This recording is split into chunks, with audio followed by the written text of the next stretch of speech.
In this video, I'm going to show you how to set up unsubscribe on Salesloft. So let's say we have an access to Salesloft. So setting up an unsubscribe link is actually pretty easy. So assumingly, open your Salesloft account and head over to the email settings under your profile. And then from there, go to your templates and either edit an existing one or create a new email template.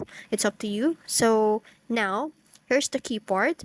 In your email body, write something like, if you'd like to stop receiving emails, and then click here to unsubscribe. So the unsubscribe tag automatically turns into functional unsubscribe link when the email is sent. Then, just save the template and you're good to go. So if you're managing cadences, make sure this template is applied to the right steps. If you found this video helpful, don't forget to like, share, and subscribe to the YouTube channel.